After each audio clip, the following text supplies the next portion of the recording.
ఆంధ్ర తెలంగాణలో తక్కువ ఫీజులతో high quality results ఇస్తున్న ఏకైక సంస్థ తిరుమల్ ఐఏఎస్ ఇన్స్టిట్యూట్. ఆ ఊర్లో దాదాపు అందరూ శివుని భక్తులే. శివయ్య నామస్మరణలతో ఆ ఊరు మార్మోగిపోతోంది. శివయ్య అంటే కోరిన కోరికలు తీర్చే లోకమూర్తి అంటూ పూజిస్తారు. ముఖ్యంగా శివరాత్రి సమయంలో 5 రోజుల పాటు జాతర ఉత్సవాలు ఘనంగా నిర్వహిస్తారు.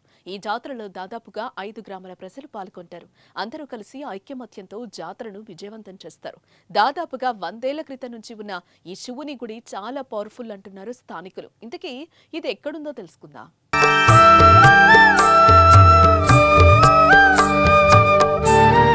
ఇక్కడ ప్రత్యేకంగా శివరాత్రి అనంగానే 1-2 రోజులు కాదు, ఏకంగా ఒక 5 రోజుల పాటు ఈ గ్రామంలో శివరాత్రి వేడుకలు జరుపుకుంటారని గ్రామ పెద్దలు అయితే చెప్తూ ఉన్నారనమాట.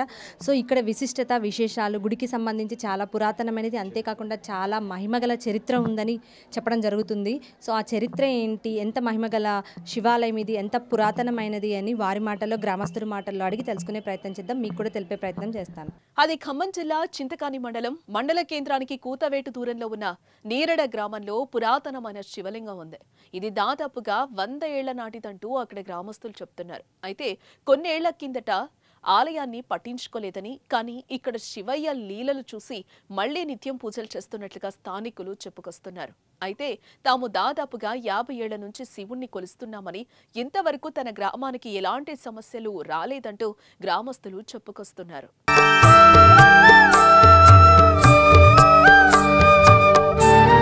పురాతనం నుంచి చరిత్రలో పేరు కానీ మధ్యలో కొద్దిగా ఫుల్ స్టాప్ పడింది. తర్వాత గత 50 సంవత్సరాల నుంచి మేము కంటిన్యూ చేస్తున్నాము. దీంట్లో మనకి టీంలు కూడా గత 50 సంవత్సరాల నుంచి నడుస్తున్నాయి ఇక్కడ జిల్లాలో, రాష్ట్ర స్థాయిలో. కాకపోతే ఇక్కడ ఏం లేదండి, మేము ఇక్కడ శివుడు పవర్ఫుల్ శివుడు. కాకపోతే ఇక్కడ దీని కింద భూమి ఏం లేదు, ఒక్క రూపాయి కూడా లేదు. గ్రామ పెద్దలు అందరం కలిసి తలాగా సందాలుగా వేసి 4 పార్టీలు కలిసి కూర్చొని మాట్లాడి గ్రామ పెద్దలంగా తలా ఆయన తీసుకొని ఖర్చు చేసుకుని నడిపిస్తున్నాం. మరోపక్క శివరాత్రి సమయంలో అక్కడ శివుడి పేరుతో జాతర మహోత్సవం నిర్వహిస్తారు. 5 రోజుల పాటు జరిగే ఈ జాతర పండుగను అంగరంగ వైభవంగా జరుపుకుంటారు. ఈ సమయంలో స్వామివారిని దర్శించుకునేందుకు తెలంగాణ, ఏపీ 2 తెలుగు రాష్ట్రాల నుంచి భక్తులు అధిక సంఖ్యలో తరలి వస్తారు. దీంతో స్థానికంగా కోలాహలం నెలకొంటుంది. రంగుల రాటాలు, షాపింగ్ షాపులతో రద్దీగా ఉంటుంది. మరోపక్క కాయ రాజా కాయ పందాలు, చిన్నపిల్లలకు ప్రత్యేకంగా చిన్న చిన్న గేమ్లతో అట్టహాసంగా జరుగుతుంది జాతర మహోత్సవం.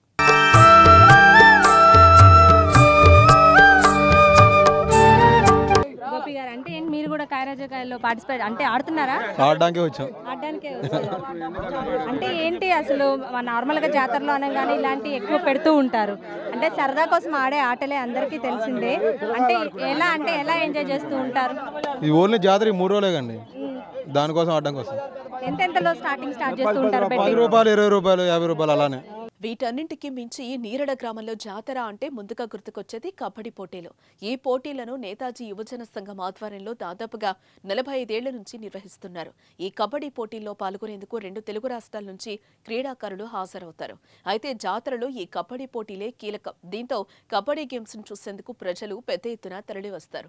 ఇక గెలుపొందిన క్రీడాకారులకు బహుమతులు కూడా అందజేస్తారు. అయితే ఇదంతా గ్రామస్తుల సహకారంతోనే సాధ్యమవుతుందని స్థానికులు హర్షం వ్యక్తం చేస్తున్నారు.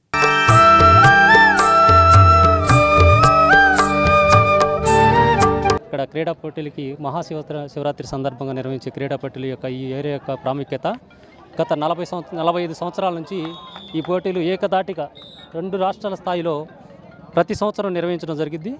వాటికి ఈ చుట్టుపక్కల ఉన్నటువంటి అన్ని గ్రామాల, మండలాల నుంచి, జిల్లా నుంచి, 2 రాష్ట్రాల నుంచి కూడా ప్రజలు చూడటానికి విధిగా చేరుకొని ఇక్కడే ఉండి ఉంటారు. ప్లేయర్స్కి కల్పించే రిఫ్రెష్మెంట్ కానివ్వండి, వచ్చినటువంటి ప్రేక్షకులకు కానివ్వండి, ఎలాంటి లోటు లేకుండా క్రీడల విజయవంతానికి నేతాజీ యువజన సంఘం వారు ఈ యొక్క క్రీడల ఏర్పాటులో ముఖ్య భూమికను పోషిస్తూ వారికి అన్ని రకాల సౌకర్యాలు కల్పించడంలో విజయవంతంగా జరగడం వలన ఈ క్రీడా పోటీలు విజయవంతమవుతున్నాయి. అందుకని ప్రతి సంవత్సరం క్రీడలను ప్రోత్సహించే భాగంగా ఈ యొక్క క్రీడలు నిర్వహించినందుకు వారికి ప్రత్యేకంగా ధన్యవాదాలు, కృతజ్ఞతలు తెలియజేస్తారు. ఇక ఇదిలా ఉంటే 100 ఏళ్ల నాటి పురాతన ఆలయాన్ని ప్రభుత్వం పట్టించుకోవాలంటూ గ్రామస్తులు కోరుతున్నారు. అయితే మంత్రి బట్టి విక్రమార్క ఆధ్వర్యంలో కొన్ని పనులు పూర్తయినట్లుగా స్థానికులు చెప్తున్నారు. ఇలాంటి పురాతన ఆలయంపై ప్రభుత్వం దృష్టి సారించి అభివృద్ధి చేస్తే నిత్యం పూజలు చేసేందుకు వీలుగా ఉంటుందంటున్నారు. ప్రభుత్వం సాయం చేస్తే మరింతగా ఆలయం అభివృద్ధి చెంది జిల్లాలో పురాతన ఆలయంగా కీర్తి చెందుతుందని గ్రామస్తులు వేడుకుంటున్నారు.